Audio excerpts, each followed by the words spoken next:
Hi, this is Tuariki Delamere again, and this is video 2 of a series of 4 that I've prepared to discuss the one-off 2021 resident visa, where I make a detailed analysis of the actual immigration instructions that have been published a couple of days ago. This video covers the generic requirements and those who meet the settled criteria. The first video gave an overview and also discussed character and medical requirements.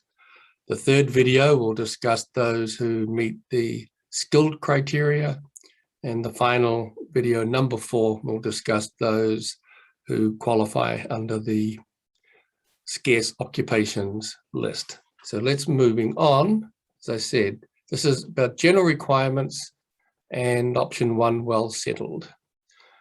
So these are the starting of the general requirements. Now, your application will be approved if the officer is satisfied that you meet the requirements for health and character in instructions A4 and A5. I cover that extensively in the first video, so if you're a bit concerned, go back and look at the first video. And you did not make an application in phase 1 when you are in phase 2. Now, I mentioned in video 1 and I repeat myself, don't try and be clever to jump the queue. If you're a phase 2 and you apply in the phase 1 timeframe, that is before 1 March, your application will be rejected, you will be declined, okay? So don't try and jump the queue because it won't work. And at the time, you had to be in New Zealand when your application was made. So you have to stay in New Zealand until you submit your application, okay? Don't try and sneak off overseas. You may, because if you do, you may not get back with the current lockdown. So stay in New Zealand, get this sorted out.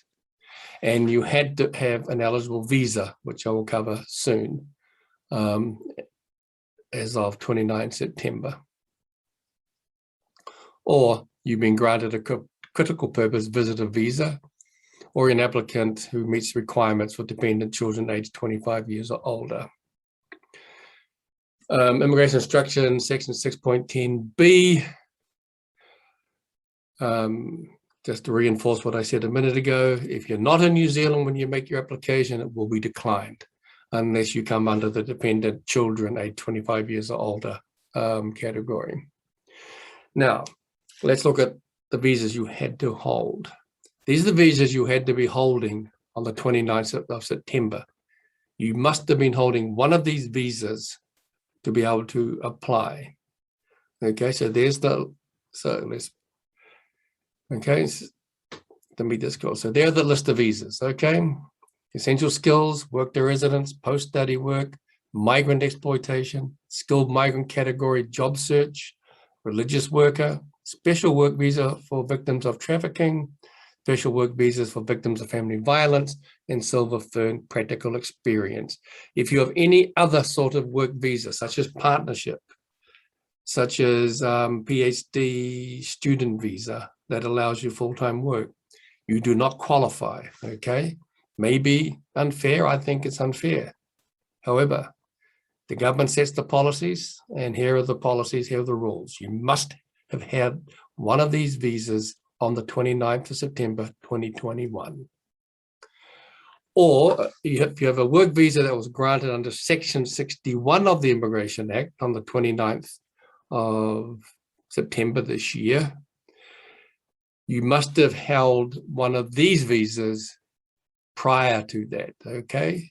So you may have been declined, but if your last visa was one of these and you were subsequently granted a new visa under Section 61 and the 6 months before, then you hold an eligible visa and you can continue on your application. Now, B, C, D, and E of Immigration Instruction 610.1. Let's have a look at B. So just reinforcing, you must have met the criteria on 29 September. You must have held an eligible visa on the list I showed a second ago. Or you've made an application or request for reconsideration for an eligible visa that was subsequently granted. So if you had applied for a essential skills work visa and it was declined, say on the 25th of September, but you subsequently put in a reconsideration and it was eventually granted, then you still qualify. You must have been in New Zealand on the 29th September, unless you were in Australia between April and 6th April and 23 July. You may still be eligible. And if you held a critical purpose visitor visa that was or granted variation conditions, yes, you too may be eligible. So check this one out if this is what you think you qualify for. And those who've had an interim visa and your application was eventually granted, then you will qualify to continue applying for the resident visa. Okay, so that's instructions B, C, D, and E. Okay, the settled criteria. This is the first of the three options. You must meet one of the options, either 1, 2, or 3. This is the first of them, the settled criteria. This is the easiest one to make because you don't need any evidence. Immigration will decide for themselves because they have the records. So first one is, you must have first arrived in New Zealand before or on 29 September 2018. If you arrived in New Zealand on the 30th of September 2018, you don't meet the criteria. There's no point going to the minister asking for an exemption. You won't get it. The minister's made that very clear. So you must have been in New Zealand on that date or before.